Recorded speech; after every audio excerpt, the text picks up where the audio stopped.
बेसन के लड्डू की रेसिपी सब जगह मिल जाएगी, लेकिन उसका जो मेथड है वो सबसे ज़्यादा इंपॉर्टेंट होता है कि किस टाइम पे क्या चीज़ डालनी होती है, उसका कलर किस तरह से पकड़ा जाता है।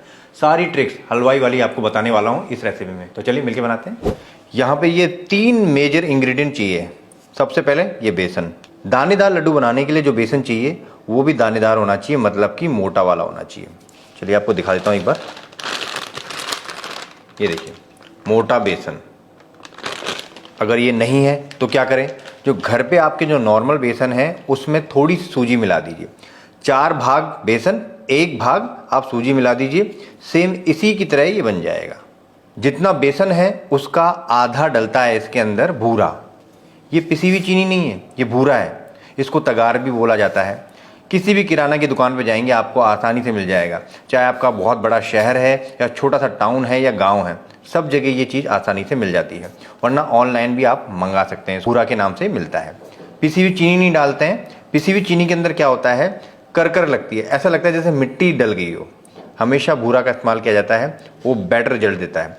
मैंने यहाँ पे आधे से थोड़ा सा कम लिया है क्योंकि मुझे मीठा ज़्यादा पसंद नहीं है। जितना भूरा उसका आधा, मतलब कि यहाँ पे 4 कप बेसन, 2 कप भूरा और 1 कप घी का इस्तेमाल किया है।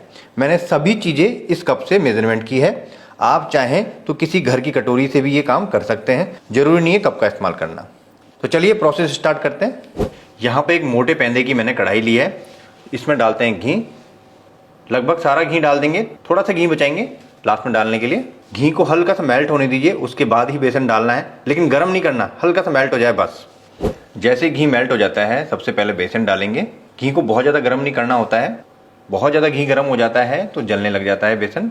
गैस की फ्लेम को बिल्कुल कम कर दीजिए स्टार्टिंग में। धीरे धीरे करके गैस की फ्लेम को आप तेज कर सकते हैं, लेकिन तेज का मतलब ये नहीं है कि बहुत तेज करना है। ये मीडियम टू लो पे ही पकाया जाता है।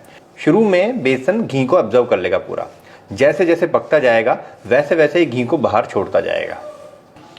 जैसे जैसे बेसन को भूना जाता है वैसे वैसे इसमें हल्की हल्की सी गांठें पड़ती हैं, तो उसको इस तरह से दबा सकते हैं आप। उनको तोड़ते रहिए और बेसन को भूनते रहिए। जब भी इसको भूनने के लिए किसी कढ़ाई का इस्तेमाल करें, थोड़ी सी बड़ी कढ़ाई का इस्तेमाल करें। उसमें क्या होता है, बहुत ही ईजी होता है इसको घुमाना, इसको स्टर करना, बेसन बाहर नहीं गिरता है। तो देखिए मैंने भी बड़ी कढ़ाई का इस्तेमाल किया है, आसानी से काम हो रहा है। और इसकी जो गांठें हैं इनको मैं तोड़ता जा रहा हूँ बीच बीच में जो बन रही हैं, और लगातार स्टर कर रहा हूँ। यहाँ पे लगभग 15 से 20 मिनट हो चुके हैं और घी बाहर निकलने की तैयारी कर रहा है, मतलब कि घी सेपरेट होने की तैयारी कर रहा है। आपको लग जाएगा, यहाँ पे दबाएंगे, ये देखिए घी बाहर निकलने की कोशिश कर रहा है। बस यहीं पे हमको थोड़ा घी और ऐड कर देंगे, जो बचा हुआ घी है। इससे क्या होगा, जल्दी निकल जाएगा काम। जो काम लेट हो रहा है उसमें थोड़ी सी तेज़ी आ जाएगी। और 1/4 छोटी चम्मच से भी कम यहाँ पे हल्दी डाल रहा हूँ। हल्दी डालने का रीज़न बस ये है कि इसमें एक बढ़िया सा कलर आ जाएगा। दुकानों पे जो मिलता है उसके अंदर कलर मिलाया जाता है, सिंथेटिक कलर, लेकिन हम घर पे बना रहे हैं इसलिए हम इसमें कलर नहीं मिलाएंगे, हम हल्दी का इस्तेमाल करेंगे।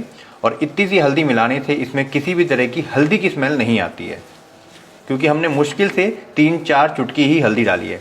जैसे ही मैंने बाकी बचा हुआ घी ऐड किया, तुरंत देखिए कितनी फास्ट काम हो गया।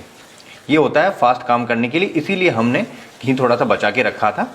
अब टाइम कम लगेगा। और ये देखिए यहाँ पे ये लिक्विड हो चुका है बिल्कुल, कितनी ईजिली ये घूम रहा है। और गैस की फ्लेम को मैंने मीडियम टू हाई रख दिया है यहाँ पे।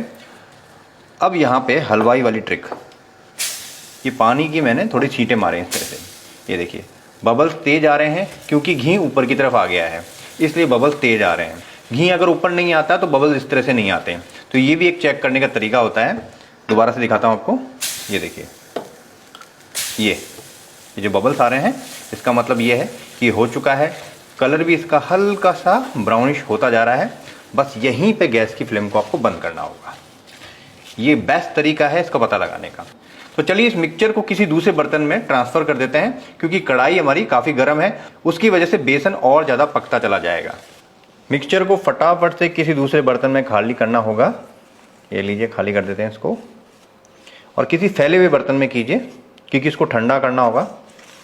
बेसन अपनी गर्मी में और पकता चला जाता है। इसको फैला देते हैं। बहुत ज़्यादा भी ठंडा नहीं करना है, हल्का सा गुनगुना रहना चाहिए जिसको आप हाथ से टच कर सको। बिल्कुल ही ठंडा हो जाएगा तो शुगर इसके अंदर मिक्स नहीं हो पाएगी। लड्डू के इस मिक्सचर को अगर आप हाथ से टच करें तो हल्की सी आपको गर्मी महसूस होगी, बहुत ज़्यादा गर्म नहीं होना चाहिए, जिसको आप हाथ से टच कर सकें उतना ही ठंडा करना है इसको। तो चलिए बूरा इसमें मिक्स कर देते हैं। यहाँ पे ये गया बूरा इसमें।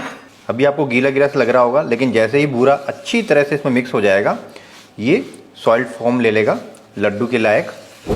वैसे तो इसके अंदर किसी चीज़ की ज़रूरत नहीं है, ना तो इसमें नट्स की ज़रूरत है ना किसी खुशबू की, लेकिन अगर चाहो तो आप इसके अंदर थोड़ा सा इलायची का पाउडर डाल सकते हो।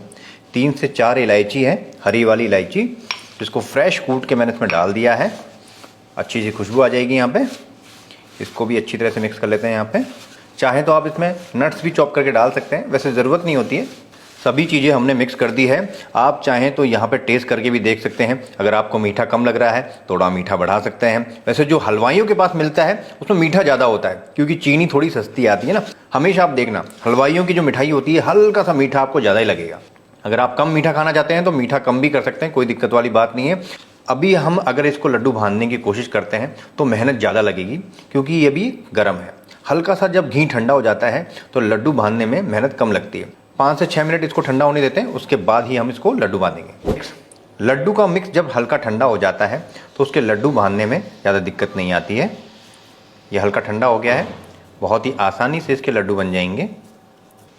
ये देखिए, तो यहाँ पे लड्डू हमारे रेडी हो गए हैं। देखिए कितने अच्छे लग रहे हैं दिखने में। और अब थोड़ी सी गार्निश अगर चाहें तो कर सकते हैं पिस्ता की या बादाम की, वो आपकी मर्ज़ी है पूरी तरह से। वैसे इस पर कोई ज़रूरत नहीं होती ज़्यादा, लेकिन शेफ़ हूँ इसलिए गार्निश मैं हर चीज़ में ही कर लेता हूँ, आदत से मजबूर हूँ। बेसन के लड्डुओं को कहाँ पे स्टोर करना चाहिए और कितने दिन तक इनकी सेल्फ लाइफ रहती है?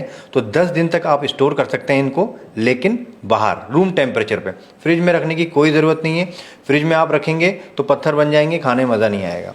तो यहाँ पे ऑडी का यूनिरैप इस्तेमाल कर रहा हूँ मैं।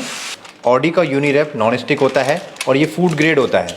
आपका खाना इसमें बिल्कुल सुरक्षित रहेगा और इस बर्तन पे भी चिपकेगा नहीं। रक्षाबंधन आ गया है तो क्यों ना इसको ही बनाया जाए। बहुत ही सिंपल सी रेसिपी है, ज़्यादा तामझाम नहीं है इसके अंदर। किसी को गिफ्ट देना है, अपने हाथों से बनाए हुए लड्डू दे सकते हैं आप। इसको इस तरह से पैक कीजिए और आराम से 10 दिन तक चलेंगे।